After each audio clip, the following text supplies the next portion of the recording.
अब जो हमने पहले थ्योरम्स कंप्लीट कर ली थी उसके बेस्ड रिमार्क है ये यहाँ पे।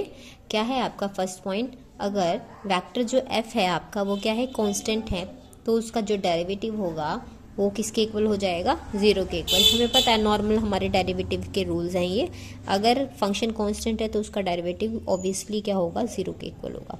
नेक्स्ट है, if the magnitude of vector f is constant, अगर मैग्नीट्यूड कांस्टेंट है तो उस वेक्टर की और उस वेक्टर के डेरिवेटिव की dot product equals to zero रहेगी। ठीक है, ध्यान रखेंगे अगर आपको किसी भी वेक्टर का मैग्नीट्यूड कांस्टेंट गिवन है सो हम ये अप्लाई कर सकते हैं वहाँ पे कि वो वेक्टर और साथ में उसका फर्स्ट डेरिवेटिव, उन दोनों की डॉट प्रोडक्ट किसके इक्वल एग्जिस्ट करेगी, ज़ीरो के इक्वल। अगर उस वेक्टर की डायरेक्शन कांस्टेंट है उस केस के लिए इन दोनों की यहाँ पे cross product is equals to zero आएगी। In case magnitude zero, magnitude constant तो डॉट प्रोडक्ट ज़ीरो, अगर आपकी डायरेक्शन कांस्टेंट तो क्रॉस प्रोडक्ट ज़ीरो। ठीक है, क्लियर है।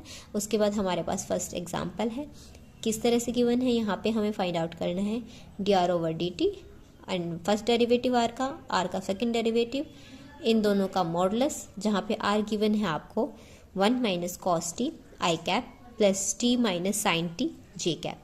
ठीक है, जहाँ से हमने r को राइट कर लिया है। अब इसका फर्स्ट डेरिवेटिव फाइंड आउट करेंगे। डेरिवेटिव्स तो हम सबको करने आते ही हैं। ठीक है, तो यहाँ से फर्स्ट डेरिवेटिव निकाल रहे हैं। पहले 1 का होगा, 1 क्या है, कांस्टेंट क्वांटिटी, तो कांस्टेंट का डेरिवेटिव ज़ीरो, माइनस साइन था लगा दिया। फिर होता है कोस का, कोस का जो डेरिवेटिव होता है वो होता है नेगेटिव ऑफ साइन टी, तो हमने यहाँ राइट कर दिया, साथ में आई कैप एज इट इज़ रहेगा, प्लस अब टी था वेरिएबल था, सिंगल पावर में था, तो टी का डेरिवेटिव क्या हो गया हमारे पास 1। फिर आ गया नेगेटिव साइन, फिर साइन टी का जो डेरिवेटिव होता है वो क्या होता है, कॉस, तो यहाँ साइन किस में कन्वर्ट हो गया, कॉस, और साथ में क्या था, जे का। अब हमें यहाँ सेकंड डेरिवेटिव भी फाइंड आउट करना है। इसको थोड़ा सा यहाँ से इन्होंने सॉल्व किया, इसके बाद इन्होंने क्या कर दिया, यहाँ पे सेकंड डेरिवेटिव, साइन का कॉस होता है, हम ऊपर लिख चुके हैं, साइन का डेरिवेटिव कॉस प्लस 1 का डेरिवेटिव यहाँ क्या हो गया, ज़ीरो, माइनस साइन था, और फिर कोस का डेरिवेटिव क्या होता है हमारा, माइनस साइन टी, यहाँ पे माइनस साइन टी साथ में जी कैप, यहाँ से आ गया cos t i cap plus sign t j cap. ठीक है, अब हमें जो हमने फर्स्ट डेरिवेटिव फाइंड आउट किया एंड सेकंड डेरिवेटिव, इन दोनों का यहाँ पे मॉडुलस भी फाइंड आउट करना है, जैसे कि आपको क्वेश्चन में गिवन है। ठीक है, वैसे तो ये जो दो क्वेश्चंस हैं ना आपके, यहाँ जस्ट आपको डेरिवेटिव फाइंड आउट करनी है, तो सेकंड क्वेश्चन में आपको मैग्नीट्यूड फाइंड आउट करना था। मैंने आपका दोनों को कंबाइन कर दिया। फिर भी अगर किसी को सेकंड क्वेश्चन में कोई भी डाउट रहे तो आप कमेंट कर सकते हैं या आप कैसे भी पूछ सकते हैं आप। ठीक है,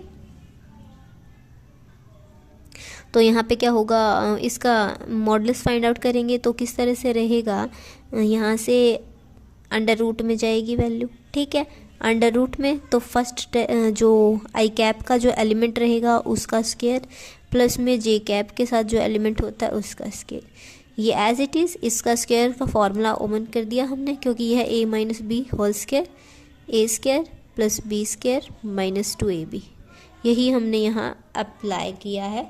सो क्या हो गया, cos square plus 1 minus 2 cos T. ठीक है, क्योंकि साथ में 1 था तो 1 एज इट इज़ रहा, 1 का कोई फ़र्क नहीं पड़ा प्रोडक्ट पे। Sine square plus cos square, हमें पता है आइडेंटिटी से साइन स्क्वायर टी प्लस अगर कॉस टी गिवन है वो किसके इक्वल होता है, 1। 1 यहाँ आ गया 1, साथ में था प्लस में 1 माइनस में 2 cos T, 2 minus 2 cos T. ठीक है, यहाँ से 2 कॉमन लेंगे, अंडर रूट में बचा 1 माइनस कॉस टी। अब इस पे हम क्या करेंगे, फॉर्मूला अप्लाई कर देंगे ताकि जो हमारी टर्म है ना वो अंडर रूट से बाहर आ सके। अब जो कोस 2t होता है उसका फॉर्मूला हमें पता है, अगर हम इसको साइन की फॉर्म में कन्वर्ट करना चाहें, क्योंकि यहाँ है कोस 1 माइनस कोस टी, तो इसको हम साइन में ही कन्वर्ट कर सकते हैं। अगर यहाँ होता 1 प्लस में कोस टी या कोस टी प्लस 1, तो हम यहाँ पे इसको कोस में कन्वर्ट करते। अब क्या है, कोस 2t क्या होता है, इसका फॉर्मूला 1 माइनस में 2 साइन स्क्वायर टी। ठीक है, तो 2 साइन स्क्वायर टी यहाँ से इधर आ जाएगा और ये इधर माइनस में, यहाँ क्या है, एंगल का हाफ है, एंगल का हाफ यहाँ 2 से 2 कैंसिल, तो 1 माइनस कोस टी की वैल्यू क्या आ गई है, 2 साइन स्क्वायर टी बाई 2। अब ये अंडर रूट में था दो वैल्यू आ गई है, ये भी स्क्वायर है, तो यहाँ से बाहर क्या आ जाएगा आपके पास 2 आ जाएगा, एंड साइन t/2 आपके पास स्क्वायर रूट से बाहर आ जाएगा। तो आपका dr/dt का मैग्नीट्यूड किसके इक्वल आ जाएगा, 2 sin t/2। यही हमें यहाँ प्रूव करना था।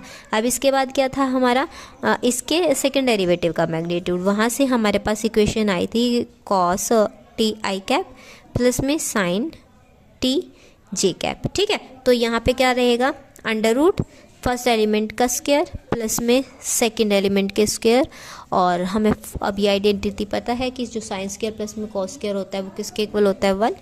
तो अंडर रूट में 1 = 1, यही हमें यहाँ पे क्या करना था, प्रूव करना था, ठीक है। अब